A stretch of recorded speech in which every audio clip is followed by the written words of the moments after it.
5.18 광주를 조롱하는 응원으로 배제고 야구부가 징계를 받은 데 대해서 대통령 직속 규제합리화위원회의 이병태 부위원장이 5.18이 성역이 됐다고 비판해서 논란입니다. 홍준표 전 대구시장의 측근이었던 이 부위원장은 지난 3월 외연 확장 차원에서 임명이 됐는데요. 청와대는 이 부위원장에게 부적절한 처신이라고 경고했습니다. 류정화 기자입니다.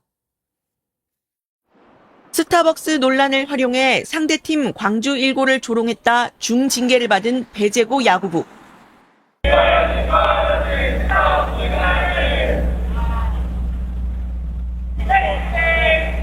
이병태 대통령 직속 규제합리화위원회 부위원장은 이를 두고 엊그제 소셜미디어에 5.18이 성역이 됐다고 썼습니다. 역사의 성역화로 어린 학생들의 일탈도 어른들의 정치가 됐다며 배제고 징계를 김일성 사진이 비에 젖는 것을 보고 울부짖는 북한의 모습에 빗댔습니다. 총리급 고위공직자의 결이 다른 비판에 여권 내 반발이 이어졌지만 이 부위원장은 오늘 내 의견의 핵심은 표현의 자유라며 주장을 굽히지 않았습니다. 학생들의 구호가 아니라 구호를 처벌하는 것이 오히려 광주 민주화 운동 정신의 폄훼라고 했고 서울 한복판에서 김일성 만세를 외치는 것도 허용돼야 한다. 그게 기본권이라고 주장했습니다.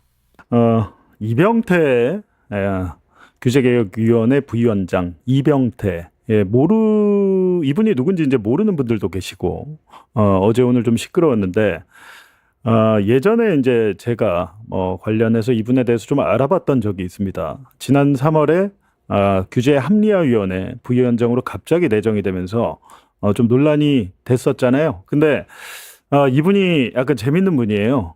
재밌는 분인데 카이스트에서 이제 경영학과 교수를 했고 경영대학장도 했고 여러 가지 나름대로 뭐 학자로는 이제 해외에서 뭐 보니까 텍사스 오스틴인가에서 박사를 받고 했는데 경영학과 교수가 우리 대한민국 역사에 관련해서 많은 얘기들을 했었고 보니까 예전에 이현주 의원과 함께 시민단체도 같이 운영을 했었습니다.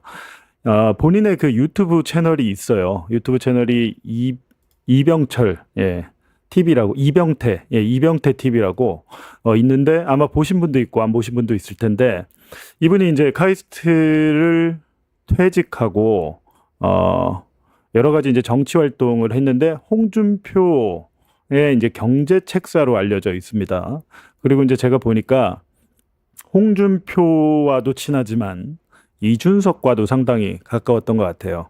개혁신당을 만들고 지난 총선 때도 보니까 여러 가지로 개혁신당에 조금 우호적인 발언을 하고 전에 보니까 이준석 의원이 예전에 뭐 당대표였거나 야인이었던 시절에도 같이 이제 이병태 TV에 보니까 뭐 여러 가지 방송도 같이 많이 했더라고요. 근데 이분이 난데없이 규제개혁합리화위원회 여기 보니까 박용진 전 의원도 부위원장인데 위원장은 대통령입니다. 대통령이어서 그냥 그레이드로 보면 부위원장은 총리급이다. 근데 총리급이라고 해서 뭐 일각에서는 뭐 연봉을 1억 5천 2억을 받는다 하는데 그건 아닌 것 같고요. 그러니까 상근직은 아니고 비상근직이어서 뭐 회의가 있거나 뭐 그런 활동비 수당 정도 받는 것 같습니다. 그럼에도 불구하고 규제개혁합리화위원회란 데가 그러니까 우리 법에 있는 정책에 있는 여러 가지 정부의 규제를 없애는 거기 때문에 기업 입장에서는 여기가 굉장히 중요한 조직이죠. 기업 입장에서는 어찌됐든 기업은 규제를 좀 없애고 싶잖아요. 그래서 이제 그런 위원회인데 이분이 이제 발탁됐을 때만 해도 제가 좀 깜짝 놀랐어요. 깜짝 놀랐는데 알고 보니까 지난 대선 당시에 이재명 후보 캠프에 영입이 돼서 갔던 것 같은데 과연 이 사람을 누가 추천했느냐 말들이 많았죠. 근데 지금 보면 홍준표 전 시장 홍준표의 측근이었으니까 홍준표가 추천을 했다라는 게 합리적일 것 같습니다. 뭐 실제로 누가 추천했는지 그건 알 길은 없지만 뭐 그렇다는 건데 이분이 아무리 경영학과 교수로서 뛰어나다 하더라도 할 말과 안 할 말을 좀 구분해서 해야 되는데 어찌됐든 이재명 정권에서 중요한 직책을 맡았음에도 불구하고 원래 이분의 이거 역사관이랄지 가치관은 전혀 변하지 않았다. 이분이 보니까 논란이 되고 나서도 기자들한테 내가 뭘 잘못했길래 왜 사과를 하느냐 이렇게 대답을 했다고 해요. 제가 좀 아까 이제 전화를 몇 번 했었는데 답변이 뭐가 왔냐면 지금은 라이딩 중입니다. 예, 지금 자전거 타고 있대요. 예, 이게 제가 생각하기에는 멘탈은 상당한 분 같다. 일단 멘탈은 장난이 아니다라는 생각이 들었습니다. 이분이 이제 모르시는 분들도 계시니까 어떤 분일지 한번 차근차근 한번 볼게요. 그리고 예전의 영상도 엄청나게 많아요. 네.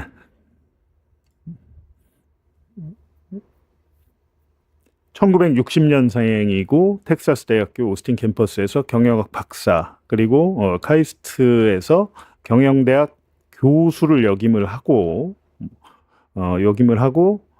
지금은 명예교수고 올해 한 3월부터인가 규제합리화위원회 부위원장으로 일하고 있다. 총리급이다. 라는 거고 이분에 대해서 이제 왜 이제 뭐랄까 약간 제가 볼 때는 뭐 보수. 근데 이분이 유일하게 하나 반대하는 건 있더라고요. 그러니까 극우에 비교를 해보니까 부정선거 음모론에 대해서는 말도 안 된다. 그런 입장이고 나머지 우리가 상상해 볼 수 있는 많은 것들에 대해서 일반적인 보수를 넘어서 극우에 가까운 얘기를 하고 있습니다. 특히 우리 뭐 3.1 운동이랄지 독립운동이나 우리 위안부 이 활동에 대해서 위안부 역사에 대해서 말도 안 되는 이야기들을 많이 했는데 이분이 이제 뜬금없이 갑자기 최근에 여러 가지 말들을 하고 있어요. 특히 그 메가 프로젝트 발표를 계속 하고 있잖아요. 근데 메가 프로젝트에 대해서도 야 이게 실행 가능한 거야 라면서 의문을 품고 있습니다. 예. 이재명 정부의 인사가 지금 대통령이 전국을 돌아다니면서 고생하면서 광주, 충청, 영남까지 해서 그리고 이제 삼성과 SK 등 큰 기업들이 대한민국의 이제 산업 체제를 완전히 바꾸는 아주 중요한 그 대전환점에 있는데 규제합리화위원회 부위원장이란 분이 난데없이 지금 그 메가 프로젝트에 대해서도 의문을 제기하고 있다. 근데 뭐 제가 볼 땐 거기까지는 뭐 그럴 수도 있겠다. 본인이 또 경영학과 교수고 하니까 자기 전공과 또 관계된 거니까 뭔가 이제 구체적인 청사전이 나오진 않았다라고 하면서 그 청사진을 빨리 달라. 뭐 여기까지는 그냥 100번 양보해서 생각을 해볼 수가 있는데 지금 논란이 된 것은 이제 이분의 페이스북이잖아요. 이분의 페이스북인데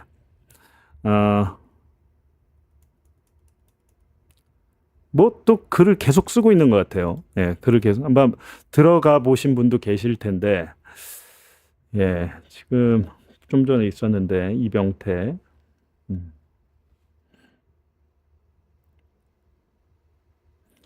예, 보니까 이게 어제거든요. 여기 보면 마음이 무거운 날은 달리기가 최고지라고 하면서 이렇게 이게 보니까 자전거 타시는 것 같아요. 예, 보니까 자전거를 타면서 어제 그 언론에서 난리가 났는데 자전거를 타고 본인이 이제 이렇게 탔다고 여기다 올려놨어요. 예, 11km 정도 탔다. 그리고 올려놨는데 이런 걸 봤을 때 이분이 간단한 분은 아니구나라는 생각이 이제 들더라고요. 근데 재밌는 것은 지금 제가 오늘 연락을 했는데 전화는 안 받고 문자가 현재 라이딩 중입니다. 이렇게 답변이 왔어요. 지금 이 정도 논란이 일면은 정상적인 사람이라고 하면 어제 청와대 경고까지도 나왔잖아요. 청와대 경고까지도 나오면 이게 정상적인 멘탈을 가진 사람이라면 오늘 그냥 그만둡니다. 예, 그만두는데 자전거를 타면서 본인의 건강을 위해서 열심히 뛰고 계신 것 같습니다. 근데 이제 이분이 문제된 글이 있을 거 아닙니까? 문제된 글이 있는데 그게 며칠 전에 이제 그거잖아요. 요 글입니다. 지금 문제된 글이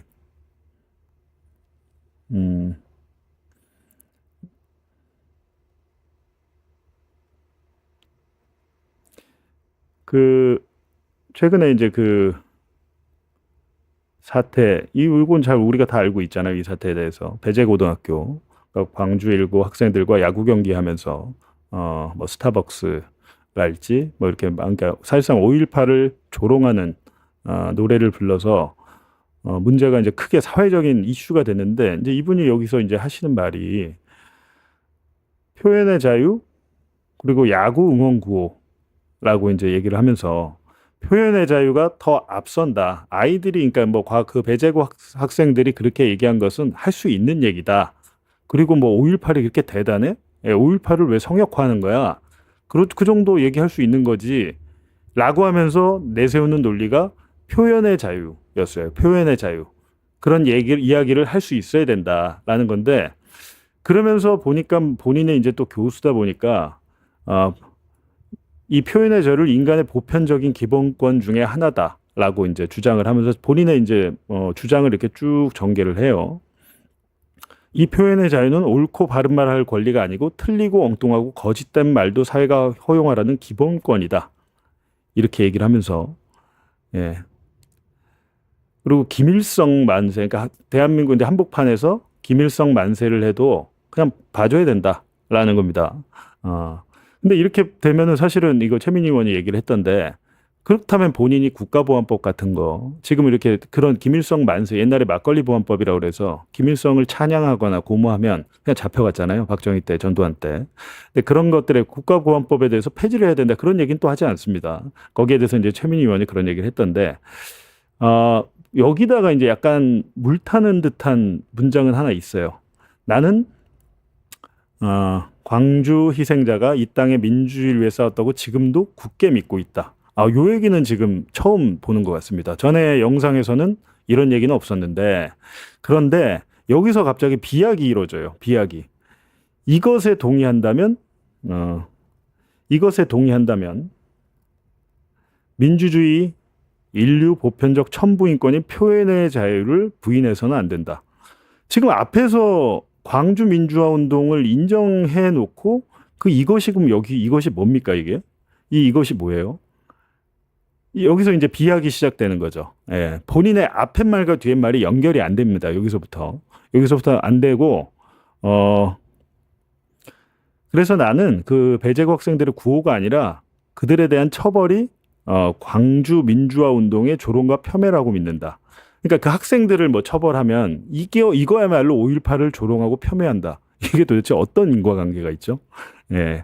뭐 이런 식으로 쭉 뭐 얘기를 하면서 얘기를 하는데 뭐 이거 다 봐주기는 어렵습니다. 여기 뭐 보니까 존 밀턴 그 예전에 무슨 학자들 그리고 영국의 권리 대장전 뭐 이런 것도 뭐 이렇게 얘기를 하면서 뭐 영국의 권리 장전 존 밀턴 뭐 프랑스 혁명이 뭐 인권 선언 어쩌고 저쩌고 이제 제가 이제 이걸 좀 따져 보니까 요렇게 해가지고 미국의 수정 헌법이랄지 밑에 이제 존 스튜어트 밀까지 나왔습니다. 존 스튜어트 밀. 예, 존 스튜어트 밀. 자유론. 그러니까 존 스튜어트 밀의 자유론, 이거 우리가 이제 학교 때 배우잖아요. 그 표현의 자유가 왜 절대적으로 보장되어야 하는지, 이거 옛날 학자들을 가지고 왔는데, 이제 이게 문제예요. 지금 여기, 말씀드린 이 박스권에 여러 가지 이분이 표현의 자유를 중시하는 역사적인, 어떤 사건이나 학자들의 주장을 갖다가 붙였는데, 여기는 팩트입니다. 여기는 팩트예요.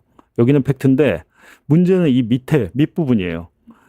이거를 가지고 갑자기 여기서 논리의 비약이 이루어집니다. 이건 뭐 우리가 뭐 굳이 따질 필요도 없는데 그냥 말씀드리면 그래서 이제 자기가 이런 거를 두면서 그래서 이 5.18 성역의 위험성을 거론했다. 이렇게 얘기를 한 거죠.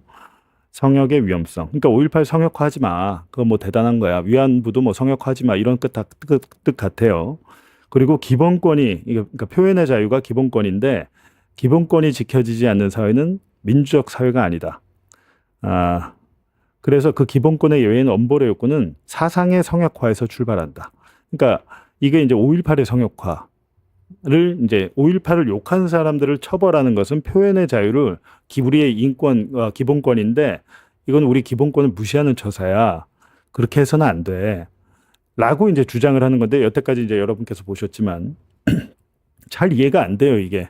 그냥 상식을 가진 사람이 봤을 때는 잘 이해가 안 되는데 하여튼 이런 식으로 뭐 그렇게 말을 했어요. 그래갖고 이제 크게 문제가 됐잖아요. 크게 문제가 됐는데 이분은 여기에 대해서 내가 뭘 잘못했냐 뭐 이런 입장인 것 같습니다. 연락이 이제 방송 중에도 오게 되면 제가 전화를 한번 받아서 물어볼 텐데 근데 문제는 이 사람은 원래 이런 사람이었어요. 갑자기 이 사람이 이러는 게 아니잖아요. 원래 이런 사람인데 그래도 이제 이재명 정권에서 중요한 자리를 맡았으면 뭔가를 이제 해야 되잖아요. 근데 이분이 예전에 무슨 말을 했는지 보니까 그냥 이분은 원래 이런 분인데 하나 그 인정한 건 있습니다. 사람은 참 안 변하는데 한결같습니다.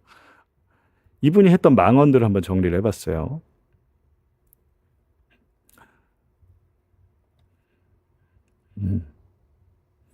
망언들을 한번 정리해 볼게요. 5.18 및 호남과 관련해서 이분이 이제 이런 얘기를 했습니다. 군부는 사실은 그런 문제를 일으키면 자기들이 권력을 잡으면 훨씬 불리한 상황이거든요. 여기서 군부는 전두환 군부는 그 전두환 군부가 미리 가서 광주에서 그 죽이려고 했다는 게 음모론이죠. 라는 얘기. 이미 5.18과 호남에 대해서 이분은 이런 생각을 갖고 있는 사람이었습니다. 그리고 5.18 이제 민주화 피해자, 민주화 운동 피해자들에게, 유공자들에게, 우리가 5.18 유공자 명단 계속 까라고 얘기했었잖아요. 근데 그거에 대해서, 야, 정말 민주주의를 위해서 싸운 사람들이냐? 그렇게 물었다고 해서 그게 왜 막말이 되죠? 물어볼 수 있는 거 아닌가요? 이렇게 이제 얘기를 한 사실이 있어요. 그리고 이 성역이란 말이 예전에 이미 했던 말이더라고요. 처음 나온 말이 아니고 여기 지금 이 성역 터부를 깨는 것은 우리 지식인들이 해야 되는 일이다. 그러니까 자기가 지식인인데 이런 5.18 같은 위안부 같은 성역을 깨는 것이 우리 같은 지식인들이 하는 일이다. 그러니까 본인의 행동을 굉장히 지금 용기 있는 행동이라고 생각을 하고 있는 것 같습니다. 예전에 이런 얘기를 했는데 실제로 이 영상을 제가 한번 찾아봤습니다. 영상을 한번 찾아봤는데 한번 들어볼게요.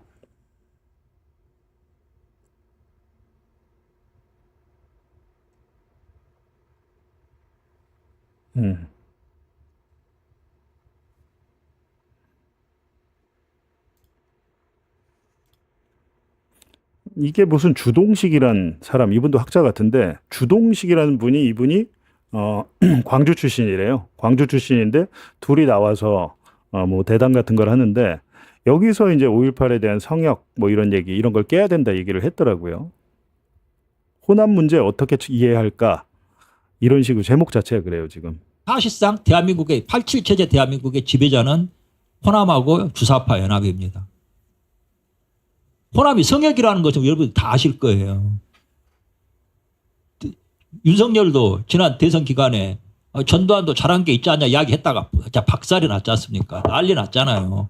5.18이나 호남을 직접 건든 것도 아니었는데 전두환에 대해서 약간 평가해줬던 것만 가지고도 난리가 났어요.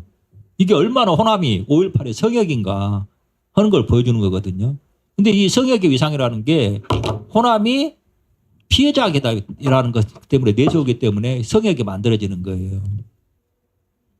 근데 저는 이 호남이 이 정치가 산업이라는 거, 호남의 산업이고 그 산업의 가장 중요한 소재가 5.18이거든요.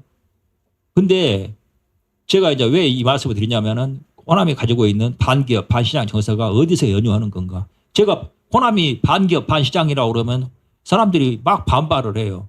호남 사람들이 돈 얼마 좋아하고 그러는데 반기업, 반시장이란 말이냐. 말도 안 되는 소리 하지 마라 그러는데 당연히 돈 좋아하죠. 근데 왜 호남은 제가 지난 대선 때 그 복합 쇼핑몰 이슈 제기해가지고 좀 화제가 됐지 않습니까? 그리고 이런 사례가 기업이 투자한다 그러면 막은 사례가 한두 가지가 아니에요. 근데 왜 그러면 이러는가? 그러면 호남 사람들도 돈 좋아하고 그러는데 왜 그걸 막는가? 이게 이유가 있습니다. 그럴 수밖에 없는 구조가 있어요. 아까 제가 호남과 주사파 연합이 대한민국의 사실상 지배층이라고 이야기를 했잖아요. 그러면은 호남은 주사파와의 연대를 통해서 대한민국 87년 체제의 지배자가 된 거예요. 그러면은 호남은 그 권력을 이용해 가지고 정치를 통해서 정치를 산업화해가지고 뭔 것을 얻어내냐면은 대한민국의 국가 그리고 기업들의 자원을 뺏어올 수가 있습니다. 권력을 이용해가지고. 그게 뭐냐면은 소위 말해서 F1이나 그다음에 아시아 문화전당이나 그리고 한정공대나 그리고 광주역 일자리나 이런 것들이거든요. 이거 사실은 시장 논리가 아니에요. 정치 논리로 해서 강제로 끄집어 온 거예요. 이거 하다가 시장 논리로 끌어온 게 아니기 때문에 당연히 시장에서 실패하죠. 그러면 돈 더 쏟아 부어라. 예산 더 쏟아 부어라 그래요. 그래도 안 돼요. 그러면 다시 다른 프로젝트를 만듭니다. 그런 게 다 지금 광주역 일자리니 그다음에 한정공대니 뭐니 하는 것들이거든요. 근데 문제는 이런 것을 벗어나야 되죠. 그리고 기업하고 친기업 정서를 가지면 돼요. 그리고 기업 투자를 받아들이면 돼요. 근데 복합 쇼핑몰 하나 투자하는 것도 막잖아요. 왜 그런가? 그거 뭐냐면은 있지 않습니까? 그 말씀하신 거 이제 몇 개 부연 설명을 드리면요. 여러분 우리가 이 행사를 왜 번번이 여기서 하는지 아세요? 이 시설을 할 수 있는지 아세요? 모르죠. 이 어떻게 알아요? 자유기업원이 네. 자유기업원이네요. 또 같이 저희가 추구하는 또 하나의 단체가 있는데요. 그게 컨슈머 와치라고 있어요. 그 소비자의 권익 하자 그러는데 제가 저기 문재인 정권이라고 생각합니다. 기여를 좀 했다고 생각이 돼요. 근데 이 이제 주동식 위원장님께서 전 위원장님께서 그 광주에 대한 터부를 지kin 입장에서 깼고 더 이제 그게 그래도 광주의 하실 수 이제 있는 게 터부, 본인이 성역을 호남 깼다. 출신이라고 네. 하는 게 광주 출신이라고 하는 게 한 하신 거죠. 다른 사람이 얘기하면 이제 뭐 집중적인 적을 받으셨을 텐데 그리고 이제 지난번에 그 저기 대형 유통점 를 광주에 만들어야 된다라고 하는 공약을 내면서 그게 이제 광주 분들한테도 상당히 젊은 층하고 주부층들한테 상당히 먹히는 그게 광주의 문제를 예. 지금 성역을 이제 저 주동식이란 분이 저분도 무슨 교수라고 하던데 저쪽 바닥에선 유명한 분 같습니다. 네, 저쪽 바닥에선 유명한 분 같은데 이분이 이제 성역 얘기를 처음 하니까 성역을 깨는 게 이제 지식인의 역할이다.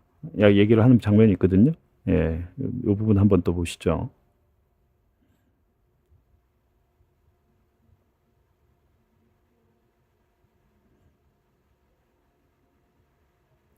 그러니까 이 지금 5.18을 성역화하지 말란 얘기는 원래 이 이병태란 분의 그냥 소신이에요. 원래부터. 그리고 이분과 같이 어울리는 분들이 많이 하던 이야기였다. 갑자기 나온 이야기가 아니다라는 겁니다. 이게 이제 언제입니까? 이게 굉장히 지금 보신 영상이 2024년 3월 4일입니다.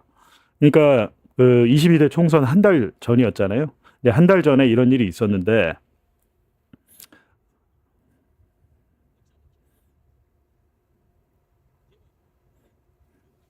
이야기를 할 수밖에 없는 게 저는 사실은 그런 걸 받고 싶습니다.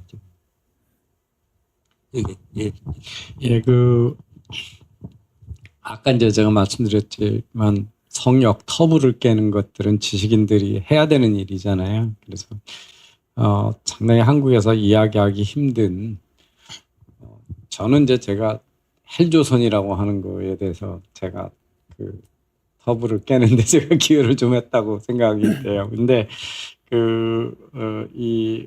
이제 주동식 위원장님께서 전 위원장님께서 그 광주에 대한 터부를 지kin 입장에서 깼고 더 이제 그게 그래도 하실 수 있는 게 본인이 호남 출신이라고 하는 게 광주 출신이라고 하는 게 하신 거죠. 다른 사람이 얘기하면 이제 뭐 집중적인 적을 받으셨을 텐데 그리고 이제 지난번에 그 저기 대형 유통점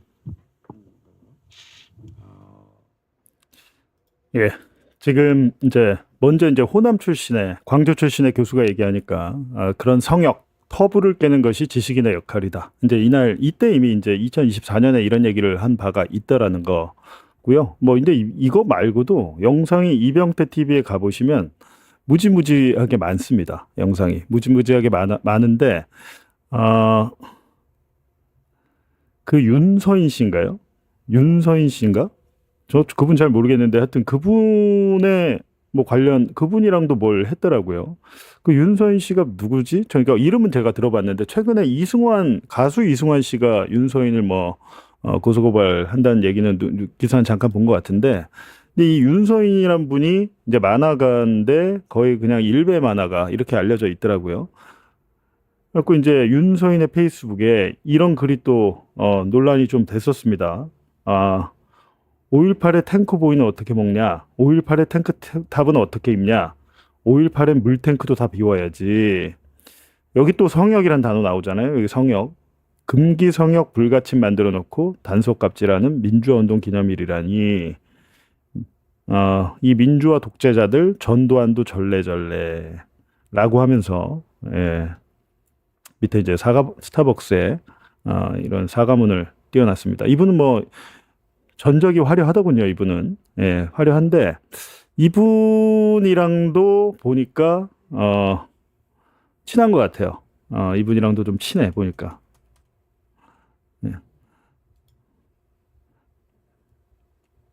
같이 뭘 많이 한 것 같아요. 그래서 가장 제가 크리에이티브하다고 생각을 하는 우리 윤 작가님이 계시기 때문에 그냥 저는 옆에 앉아 있기만 해도 시간이 다 갈 거다 믿어서 그랬거든요. 원천의 말씀이십니다. 제가 이병태 TV 하면서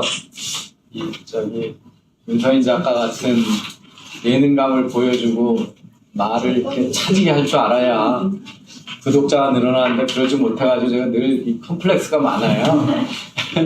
그래서 오늘 이제 좀 배워가지고 컴플렉스를 극복해야 되는 시간이기도 합니다. 그래서 늘 윤서인을 가장 크리에이티브한 분이다. 이렇게 소개를 하면서 뭐 자기가 말할 것도 없다. 그냥 윤서인이 혼자 다 얘기하면 돼. 이렇게 얘기를 하고 있습니다. 뭐 이런 것도 있었고 뭐 너무 많아가지고 이걸 오늘 다 할 수는 없고요. 다 할 수는 없고 제가 보니까 이분이 기본적으로는 홍준표를 지지하다가 홍준표가 이제 후보가 안 됐잖아요. 후보가 안 되니까 다음에 이제 이준석 쪽으로 가려고 하다가 뭐 이준석 쪽에서도 자기를 불렀다고 하더라고요. 근데 이준석은 보니까 당선 안 될 것 같잖아요. 지난 대선 때 얘기입니다. 지난 대선 때 당선이 안 될 것 같으니까 이재명 캠프로 간 것 같아요. 본인이 그런 글도 썼는데 여기 보면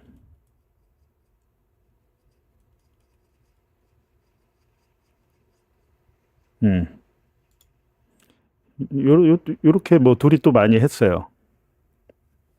그러면 내부적인 지지가 높은 거고 이 중국의 그 감시 카메라가 많은 거가 서양 사람 속에는 사생활 침해지만 중국에서는 이제 범죄 공고를 완벽하고 그런데 미국에서 툭하면 충기 난사 이렇게 오고 과연 어느 게 더 근데 국민들 그거는 그래서 서양의 가치를 중국 사람이 받아들이지 않는 거지 독재가 아니라 뭐 이런 시각이 많거든요.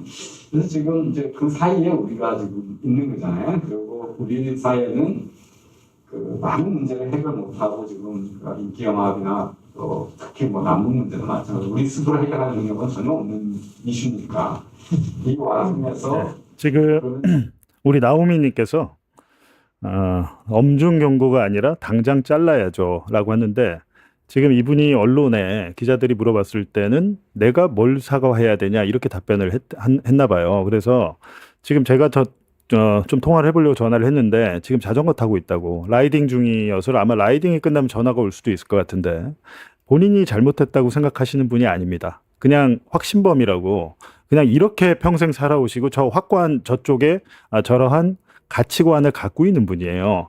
근데 이런 분한테 사과를 하라든지 말을 정정하라고 하든지 그렇게 하면 안 되죠. 그건 불가능한 일입니다. 그랬고 제가 저희 오프 더 레코드 게시물에도 어제도 하도 열이 받아가지고 게시물을 하나 올린 건데 이런 사람인 줄 몰랐다고 하면 말이 안 되죠. 이병태 TV에 수많은 그 영상과 게시물이 있고 어떻게 살아왔는지를 우리가 다 알고 있는데 경영학자로서도 뛰어난 사람인지 잘 모르겠어요. 카이스트 뭐 경영대학장도 했다고 하는데 뭐 외견만 봐서는 근데 이때 이런 거죠. 이분이 심지어 어떤 얘기까지 하냐면 자기가 일베에서 가장 유명한 교수였던 적도 있다. 이런 얘기도 하더라고요. 그런 걸 또 찾아보나 봐요. 일베에서 자기가 먹히는 유명한 교수다. 이런 얘기까지 한 사람을 그 말들이 지우지도 않고 그대로 다 남겨져 있는데 이런 사람들을 썼잖아요. 근데 결국에는 너무 빨리 터졌습니다. 지금 4개월 만에 그나마 이번 주부터 메가 프로젝트로 대통령 지지율이 바닥을 치고 올라가고 있는 와중에 주말에 대형 악재가 터졌는데 이 악재는 예정된 악재였다. 갑자기 터진 게 아니고 그냥 예정된 지금 4개월 후인지 6개월 후인지 언젠가 한번 터지면 터질 거였다. 왜냐하면 이분이 또 그 페이스북을 엄청 좋아하세요. 페이스북에 여러 글들을 쓰는데 아마 못 참고 또 쓸 겁니다. 근데 느낌으로 봐서는 본인이 사퇴할 것 같지는 않다. 본인이 사퇴할 것 같지 않고 아마 잘라야 될 텐데 대부분 사실은 청와대에서 엄중 경고라고 했잖아요. 강효정 대변인이 그렇게 했을 때는 프레스에 그러니까 언론에다 그렇게 얘기를 했을 때는 이게 정상적인 분들이면 그냥 사표 쓰고 나갑니다. 본인이 사퇴를 해요. 근데 그럴 것 같지는 않다. 지금 스타일상 그럴 것 같지는 않다는 거고 너무 많은 영상이 많아서 우리 저기 박대희 씨라고 깨어있는 대구 시민들 채널 하시는 우리 박대희 씨 있어요. 이분도 리박 스쿨 뭐 저희 뉴스타파에서 할 때 저희 많이 도와주시고 한 분인데 정리를 많이 해놓으셨더라고요. 아마 그 채널에서도 이제 방송을 할 텐데 뭐 황희두 씨나 많은 분들이 다 이제 이 바닥에서는 다 이쪽 분들이 네트워킹으로 연결이 돼 있는 걸 저희가 알고 있죠. 알고 있는데 우리가 생각한 것보다 훨씬 더 심각한 말들을 많이 했다는 겁니다. 그 예전에 했던 말들 또 볼게요.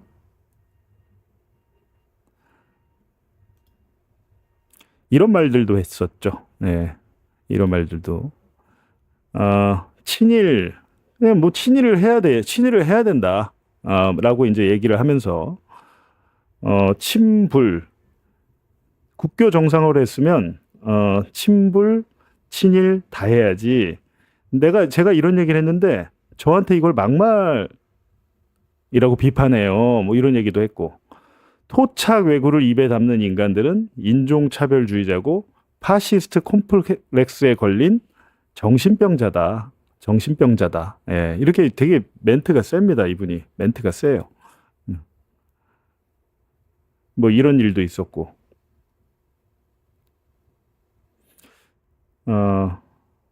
아까 이거는 페이스북의 글이죠. 페이스북을 아주 좋아하시더라고요.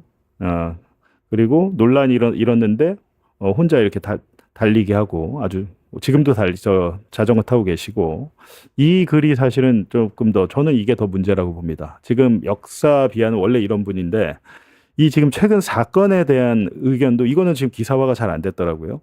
이 기사화가 왜 안 되는지 모르겠지만 지금 뭐라고 썼습니까? 다시 의문시대는 대한민국 법치라고 썼습니다. 지금 최근에 난 판결들에 대해서 이분이 의문을 제기하고 있는 글이에요.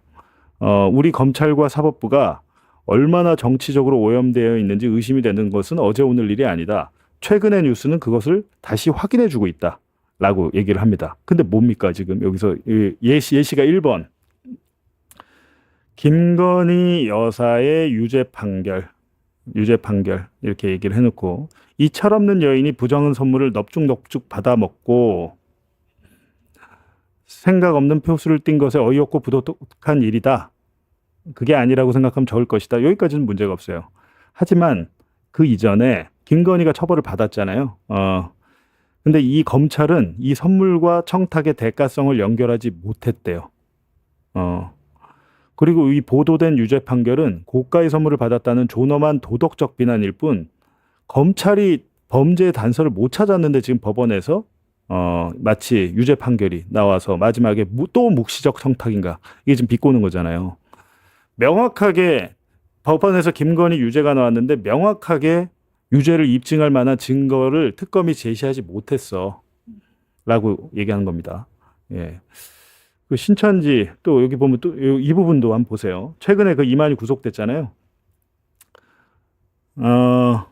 정당과 교단이 야합해서 지금 이게 예, 그 페이스북 글로 봐야겠네. 이 글이 많이 깨져 있네요. 예, 제가 지금 이거를 그래픽화를 시켰는데 그러니까 뭐 제가 말씀드릴게요. 근데 신천지 회장이 구속된 게 종교 지도자가 이만희가 신도들에게 그것을 했다고 해서 정치적 기본권 행사는 좀 달라지지 않는다. 그러니까 이만희가 국민의힘 집단 가입해라고 해서 그거는 뭐 그 사람들이 알아서 자발적으로 가입한 거 아니야. 정치적 기본권 행사야. 왜 이거에 대해서 문제를 삼지? 왜 이 사안이 위법인지 모르겠다라는 겁니다. 지금 이 사안이 왜 위법인지. 이게 지금 우리가 생각했을 때는 엄청난 일인데 이분은 예, 이병태 씨는 신천지 이만희가 신도들을 한 6만 명 정도 국민의힘에 가입시켰잖아요. 예, 그것에 대해서 모르겠다. 도대체 뭐가 문제인지 모르겠다라는 겁니다. 그리고 경찰의 스타벅스 수사 이미 이제 이런 글들에서 예. 이분의 페이스북에 다 있는 얘기예요. 근데 이 사안에 대해서 김건희 처벌도 왜 위법인지 모르겠고, 이만희가 왜 구속된지도 모르겠고, 경찰의 스타벅스 수사도, 모르겠다. 하지만 뭐 보도만 보면 도덕적 비난과 불법의 구분이 없어 보인다.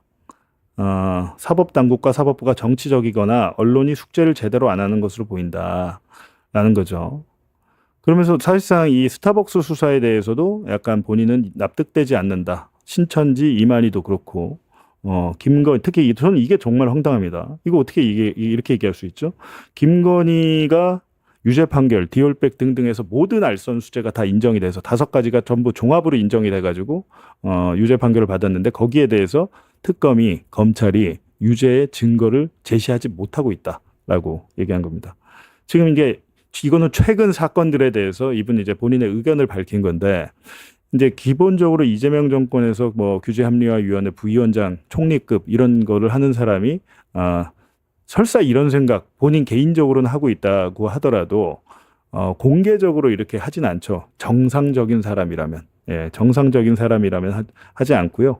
지금, 예, 키소프님 맞습니다. 아마,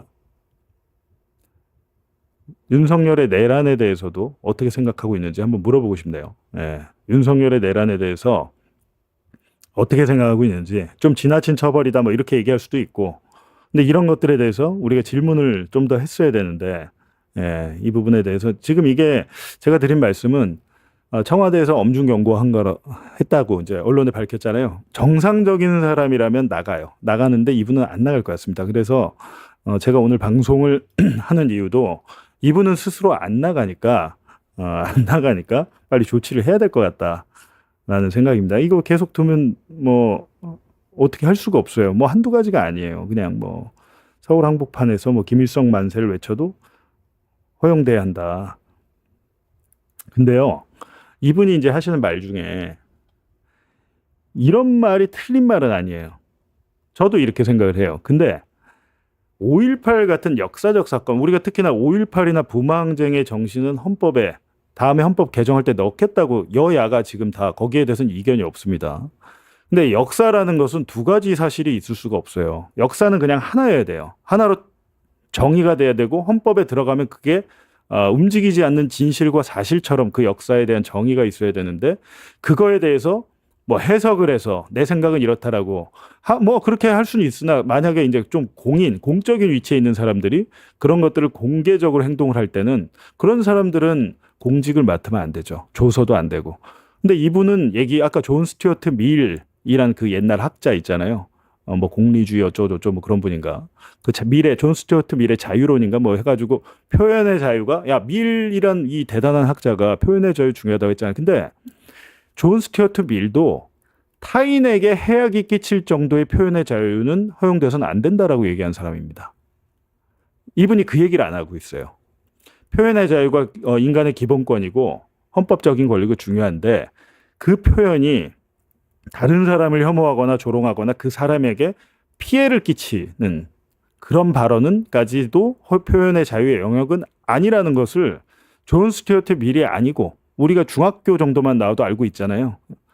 예. 근데 굉장히 궤변에 능해요. 뭔가 이렇게 글을 굉장히 길게 쓰는데 그럴듯하거든요. 이렇게 딱 보면은. 근데 이제 하나하나 뜯어보면 문단과 문단, 문장과 문장이 인과관계가 별로 없습니다. 그냥 비약으로 점프를 해가지고 앞뒤가 안 맞아요. 제가 아까 보여드렸지만.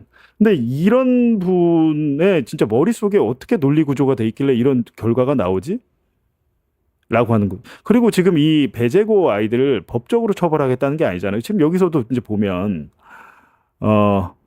반박과 토론의 대상을 보지 계속 처벌을 얘기하는데 배제고 아이들을 법적으로 처벌하는 게 아닙니다. 지금 법적으로 처벌하는 게 아니고 지금 뭐 예를 들면 그 대한야구 소프트볼 야구협회에서 몰수패를 한다든지 6개월 경기 금지를 한다든지 그런 어떻게 보면 학교 내에서 학내에서의 징계를 얘기하는 것이고 사회적인 도덕에 있는 것이지 얘들을 뭐 구속 수사를 해가지고 하자는 게 아니잖아요. 근데 그거를 마치 국가가 형벌권을 적용해서 애들에게 법적인 형벌을 취하는 것처럼 이야기하는데 그게 아니다. 그러니까 기본 전제가 틀렸잖아요. 기본 사실관계가 틀린 상태에서 본인의 이야기를 하고 있다. 라는 겁니다. 이런 부분도 좀 어처구니가 없고 노무현 대통령 일단 위안부 한번 볼게요. 위안부 관련해서도 뭐 말이 많아요. 그냥 위안부가 하는 말이 많은데 그렇게 따지면 그러니까 위안부니까 성매매다. 돈 벌러 한 거다. 지금의 성매매업에 종사하는 분들도 그런 해석이라면 야 지금 성매매 여성들도 다 성노예 아니야. 그러면 위안부랑 똑같잖아. 이 말은 뒤집어 보면 일본군 위안부는 강제성으로 간 게 아니고 돈 벌러 몸 팔러 간 거야. 이 얘기를 꾸준하게 해오시는 분입니다. 그리고 우리가 만약에 그 사람들이 가난했기 때문에 갔다가 되면 그게 강제가 돼. 그거 아니야. 그냥 돈 벌러 간 거야. 라고 얘기하는 거고. 뭔 말인지도 잘 모르겠는 게 어쨌든 뭐 태국에 가난해서 자녀를 파는 그런 모습하고 이 위안부가 너무 오버랩이 되는 거예요. 뭐 이런 얘기도 했나 봐요. 이게 인간입니까? 제가 볼 때는 자기 집안이나 이거는 꼭 우리 집안에 피해자가 있지 않더라도 일제시대 우리 역사적인 아픔, 그 피해자들과의 공감의식이 있다면 그 피해에 대해서 우리가 연대를 하고 그러니까 기본적으로 맹자가 인의예지를 얘기했잖아요. 저는 기본적으로 그 맹자의 사상이 맞다고 보는데 측은지심, 인의예지 해가지고 측은지심이 없으면 인간이 아니라고 그랬습니다. 맹자는 인간에게 다른 사람에 대해서 동정심, 불쌍함, 연민, 연대 이런 마음이 없으면 저거는 인간이 아니라고 그랬어요. 지금 이 사람이 하는 얘기는 일본군, 성노예 이 피해자들과 그 가족에 대해서 전혀 공감 능력이나 연대, 연민 없어요. 그냥 저 사람들은 그냥 성매매해서 돈 벌려고 한 사람. 일본도 그렇게 얘기는 못합니다. 일본도. 근데 대한민국인 사람 국민이 그것도 카이스트 경영대학장까지 했던 분이 그것도 지금 정권에서 규제개혁 합리화 부위원장을 하는 분이 여러분 이런 건 파묘가 아닙니다. 그 사람의 과거를 보면 현재를 알 수 있고 그 사람의 또 과거를 보면 과거와 현재를 종합하면 미래를 볼 수 있는 거잖아요. 그래서 드리는 말씀이죠. 그리고 이분이 지금 뭐 은퇴한 노 교수가 아니고 아주 중요한 직책을 맡고 있는 분이기 때문에 이건 검증의 대상인 거죠. 검증의 대상인데 인사청문 대상 자리가 아니기 때문에 그냥 임명이 된 건데 그냥 이게 본인이 안 맞아요. 본인도 괴로워요. 이렇게 되면 그냥 본인이 원래 놀던 곳에 가서 놀면 됩니다. 여기서 깝죽거리고 막 기웃기웃 거리지 말고 본인이 원래 놀던 물에 가서 놀면 거기서 영웅 대접받고 왕 대접받고 사시면 될 것 같은데 이거는 우리 이병태 부위원장님도 본인도 힘드세요. 예, 빨리 그냥 저는 가시면 될 것 같습니다. 본인도 괴롭잖아요. 얼마나 괴로우면 지금도 자전거를 타고 있습니까? 예, 자전거를 타면서 이 괴로움을 좀 희석하시는 것 같은데 본인만 괴로운 게 아니고 본인이 일으킨 논란 때문에 이걸 바라보는 우리 국민들이 정말 괴롭습니다. 예, 정말 괴로우니까 내일이라도 아니면 오늘이라도 빨리 사퇴 의사를 밝히시고 예, 본인이 원래 활동하시던 그곳에 가셔서 그곳에서 인정받으시면 되죠. 왜 그러시는지 모르겠어요. 그러니까 국민의힘이 이것도 한번 볼게요. 노무현과 문재인 대통령을 얘기를 합니다. 하는데 뭐 이런 얘기를 했나 봅니다. 노무현은 완전히 공산주의자라고 하더라고요. 노무현은 공산주의자. 저 빨갱이 생각을 가지고 얘들은 이제 툭하면 나오는 게 그 전가의 보도가 이 빨갱이잖아요. 빨갱이 생각을 가지고 나라를 통치하면 어떡하지라고 본인이 걱정했다. 노무현을 공산주의자, 빨갱이라고 얘기를 하거나 문재인 대통령에 대해서는 아예 이름으로 장난을 칩니다. 이게 일배적인 놀이 아닌가요? 일배 놀이? 문제 이름을 바꿔서 산수를 얼마나 멍청하게 하는지 제가 예를 들겠습니다. 문재인 대통령에 대해서는 정말 많은 모욕과 조롱 혐오를 퍼부었더라고요. 그리고 아예 그러니까 이런 것들이 지금 어른들이 대한민국의 카이스트 교수 출신이란 사람이 이런 식으로 문재인 전직 대통령의 이름으로 장난을 치니까 일베 애들이 이걸 보고 배우는 거잖아요. 지금 배재고 애들이 누구한테 배웠냐면 이병태 같은 사람한테 배운 거예요. 카이스트, 경영대학 교수님이 우리나라에서 진짜 손꼽히는 석학인데 이런 분들도 문재인 욕하고 노무현한테 빨갱이 공산주의자라고 하는데 맞는 얘기 아니야? 라고 아이들은 생각할 수도 있잖아요. 일베에서도. 그러니까 본인 입으로 자기는 일베에서 인정받는 교수라고 본인 입으로 얘기를 한다니까요. 그러니까 이게 배재고 사태와 본인을 굉장히 분리해서 무슨 표현의 자유 어쩌고 저쩌고 하는데 이런 표현의 자유는 감옥 가야 됩니다. 감옥 가야 되고 그래서 헌법을 빨리 바꿔야 되는 거예요. 헌법을 바꿨는데 5.18을 이렇게 조롱과 능멸을 하게 되면 법적인 처벌을 받죠. 5.18과 부마 항쟁이 헌법으로 들어가면 또 다른 특별법들을 만들어서 헌법을 부정한 거 위헌적인 행위를 한 거 아닙니까? 그래서 헌법 전문에 넣어야 되는데 지난 지방선거 전에 그것만이라도 하자라고 우원식 의장이 그렇게 애걸복걸을 했는데 국민의힘이 쌩깠죠. 이재명 대통령도 그거 꼭 하자고 그때 민주당에서는 애썼습니다. 근데 국민의힘에서 극구 반대를 해서 헌법 개정이 안 이루어져 있는데 이번 사태를 계기로 선관위 관련해서 헌법을 개정할 때 반드시 5.18과 부마 항쟁 등 우리 역사에 대해서 주요 역사적 사건에 대해서 다른 해석을 할 수 없게 헌법에 넣고 헛소리를 하면 처벌을 하게끔 좀 바꿔야 된다라는 겁니다. 근데 사실은 또 이분이 임명되고 했을 때 뭐 아예 그 반대 목소리를 안 내신 건 아니더라고요. 보니까 지금 국민의힘이 이런 얘기를 했습니다. 오늘 기사를 보니까 이병태를 조리돌림하지 말고 해임하라. 이건 왜 이랬을까요? 이거는 지금 싸움을 붙이려고 하는 거잖아요. 국민의힘 입장에서. 이병태를 해임한다고 자기들이 데려갔을 건 아닐 텐데 정말 문제가 된다면 조리돌림 말고 즉각 해임. 이거는 조리돌림이란 표현이 부적절하죠. 조리돌림이 아니고 합리적인 비판과 교육을 해주는 거죠. 근데 이걸 가지고 조리돌림 하지 말고 빨리 자르라고 보수 인사 기용 명분에 그러니까 제가 이제 드리는 말씀이 이재명 정부 이런 얘기를 들을 수밖에 없잖아요, 지금. 그러니까 이거는 인사를 할 때 기본적으로 역사관이 문제가 되는 사람들은 하면 안 됩니다. 지금 이게 국민의힘에서는 이렇게 얘기할 수 있잖아요, 솔직히.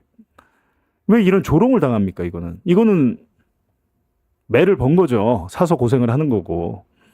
완전 조롱을 당하잖아요. 근데 이분은 사진이 볼 때마다 좀 달라지네. 머리 스타일, 헤어스타일도 좀 달라지시고.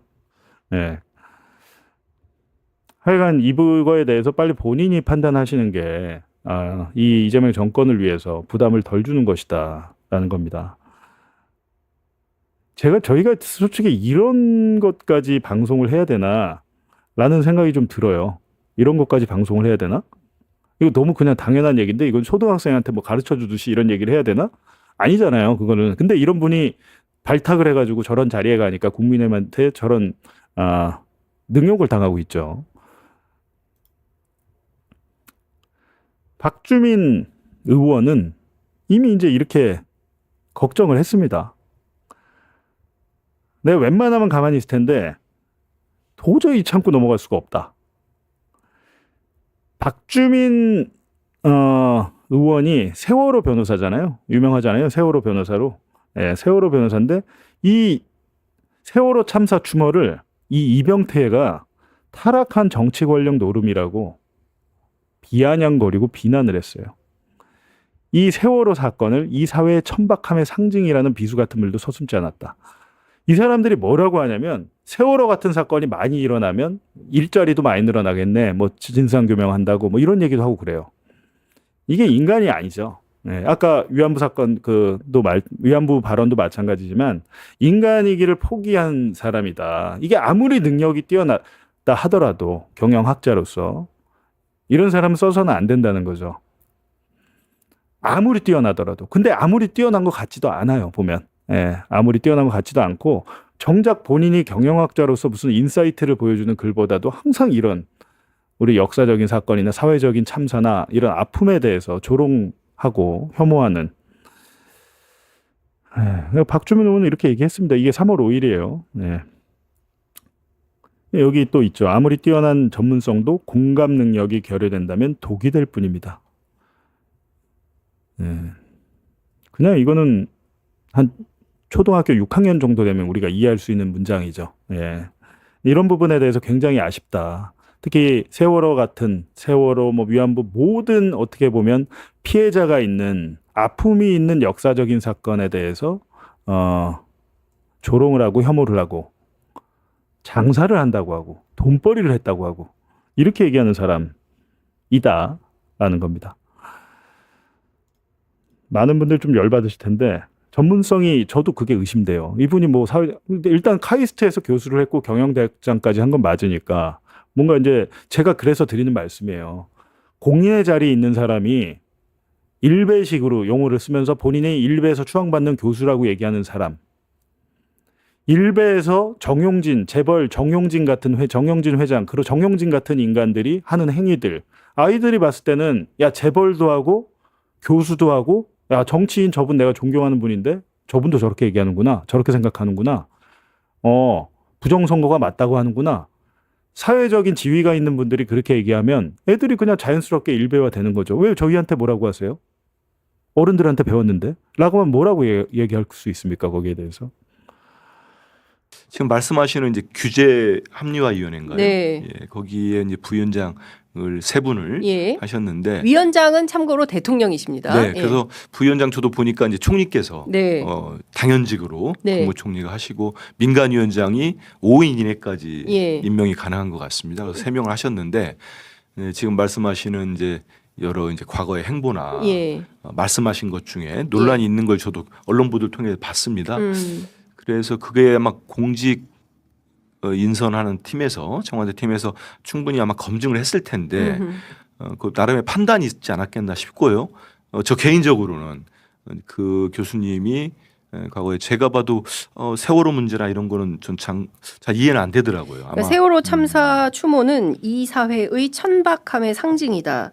그리고 문재인 전 대통령과 문재인 전 정부를 향해서 치매, 정신분열, 기생충 뭐 이런 막말을 했고요. 친홍준표계로 알려져 있고 무슨 자유시장 경제 뭐 이런 얘기를 하는 건 좋은데 이런 얘기를 했습니다. 호랑이 굴에 들어가서 상처뿐인 상태로 버려지더라도 경제적 자유를 위한 마지막 외침을 해보고 사회적 기여를 끝내고자 한다라는 메시지를 2015년 5월 12일에 냈습니다. 저 어제 나올 때 이렇게 어떤 거 물어본다고 알려주실 때 없었잖아요. 갑자기 질문지 없습니까? 농담입니다. 농담이고요.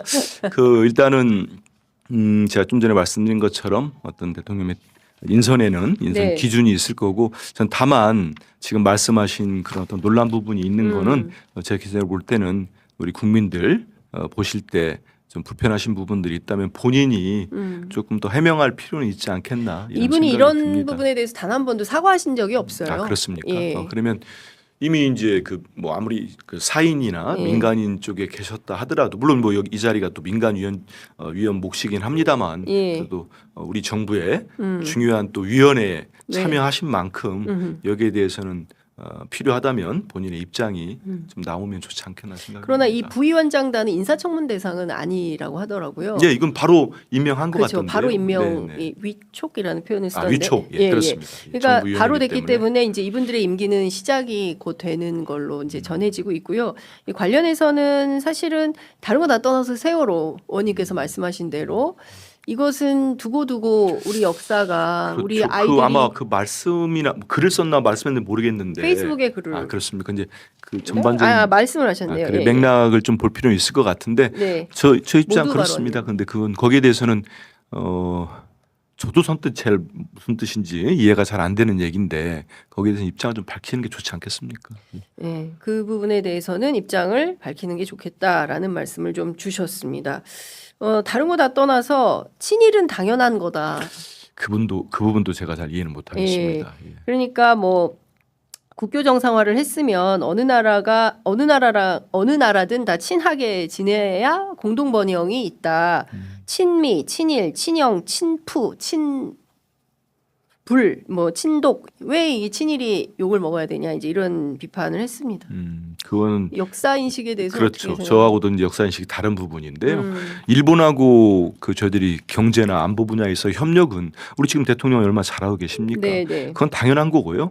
그렇지만 과거사와 역사 왜곡 문제, 네. 지금도 진행되고 있는 독도의 영유권 문제랄지 이런 거는 저도 양보할 수 없는 겁니다. 네. 그리고 우리 이번에 저 엊그제가 3월 1일이어 가지고 제가 우리 헌법 전문을 다시 여러 차례 통독을 했습니다. 읽어봤는데 우리 역사는 분명합니다. 3.1 운동 정신에 건립해서 우리 대한민국 임시정부의 법통을 이어받은 게 우리 지금의 위대한 그렇습니다. 대한민국입니다. 예. 그리고 4.19 예. 민주정신을 이어받았고요. 예. 거기에 대해서는 저는 그걸 부인하거나 예. 다른 의견은 전 있을 수 없다고 봅니다. 그렇습니다. 그래야 저희가 역사가 바로 서는 거지. 지금 그 그거를 뭐 뉴라이트랄지 네. 극우 세력들이 주장하는 건국절 논쟁 그거는 본질이 있습니다. 그거를 주장함으로써 우리 1919년 상해 임시정부부터 네. 우리 45년 독립 때까지의 역사가 붕 뜹니다. 네. 그러면은 친일의 역사도 사라지는 거고 우리 독립운동의 역사도 사라지는 겁니다. 그렇습니다. 그걸 노리는 사람들이 있는 겁니다. 그렇기 때문에 저도 양보 못하는 부분이 있기 때문에 뭐 제가 그 분이 어떤 식의 인식을 갖고 했는지 몰라도 저 개인적으로는 저하고는 다르다 이런 생각합니다. 그 3.1운동은 우리나라에서 시작된 최초의 시민운동이고 넉 달간 무려 400만에서 500만의 그럼요. 그리고 인파가 많은 쏟아져 분들이 유관순 독립, 열사를 무저항 비롯해서 그렇게 우리 독립운동을 위해서 예. 희생됐고 그 토대가 있었기 때문에 지금의 저희는 대한민국이 있는 겁니다. 그렇습니다. 거기에 대해서는 다른 의견이 있을 수가 없는 거죠. 이제 지금 문제가 제기된 여러 본인의 발언, 망언과 관련해서는 구체적으로 사실관계를 판단하고 적절한 시기에 입장 표명과 사과가 필요하다라는 말씀 주신 걸로 예. 이해하겠습니다.